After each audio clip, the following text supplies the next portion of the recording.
Εγώ είμαι μια εργαζόμενη γυναίκα και βλέπω την καταδυνάστευση του προλεταριάτου από το μονοπωλιακό κεφάλαιο που καρπώνεται προνομιακά την υπεραξία της δουλειάς του εργαζόμενου λαού. Ωρε τυφλόμος ο κουμούνας. Ο Χρήστος δεν ήρθε ακόμα. Όχ, θα τον παγλαρώσανε πάλι.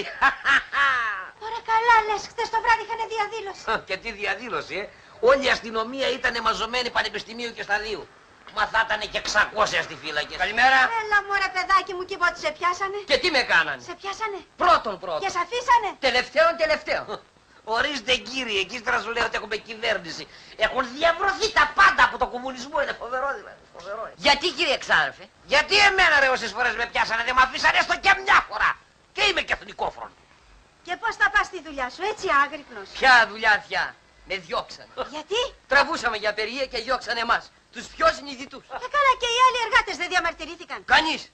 Δεν είχαμε καλή οργάνωση. Πρώτα οργανώνονται παιδάκι μου και ύστερα κατεβαίνουν σε αγώνες. Έλα να δεις το εργοστάσιο όπως τις έχω οργανώσει εγώ. Στασούλα άνοιξε, έπεσα σε γιάφκα.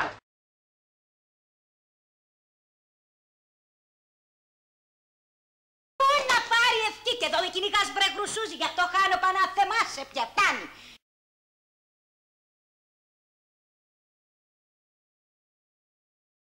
Αυτές οι γνωριμίες μπορεί να βγουν σε καλό για όλους μας, το ξέρεις. Καλά σου λέει Χρήστο, μάσε και εσύ τους κομμουνισμούς. Πώς να τους αφήσω ρε Στασούλα. Μια ζωή έφαγα με δάφτους. Καλά, μην τους αφήνεις. Είναι ανάγκη να λες ότι είσαι κομμουνιστής. Γιατί να λέω. Σοσιαλιστής.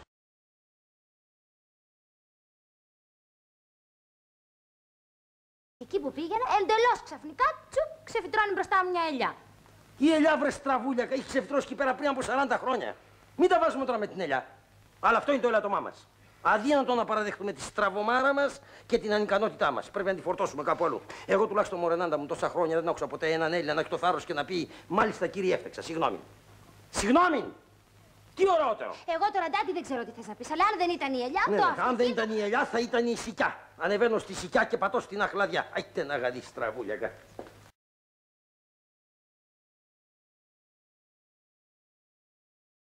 Μια συναδελφός μου που είναι από τον Πόρο η Αντιγόνη μου σύστησε τη Χρυσή Αυγή. Μου υποσχέθηκε μάλιστα πως θα τους γράψει να με περιποιηθούν γι' αυτό. Τι σύμπτωση! Εκεί θα μείνουμε κι εμείς.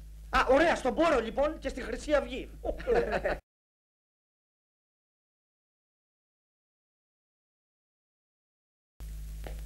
Μαμά! Ήσυχο το ποταμάκι, άργο κυλάει το γαλάζιο του νεράκι. Ο Ιησούς Χριστός νικάει κι όλα τα κακά σκορπάει. Και τραγουδάει την αγάπη τη χρυσή, μια και ήρθες αγαπούλα μου εσύ. Βοήθεια, βοήθεια, με έπνιξε το ποταμάκι.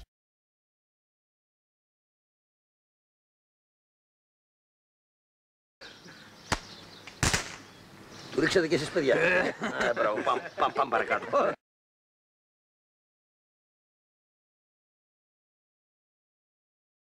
Κι όλα τα φάσκελα κατά εδώ, για να πιάνουν τόπο, Όλα τα φάσκελα κατά εδώ. Έτσι, έτσι.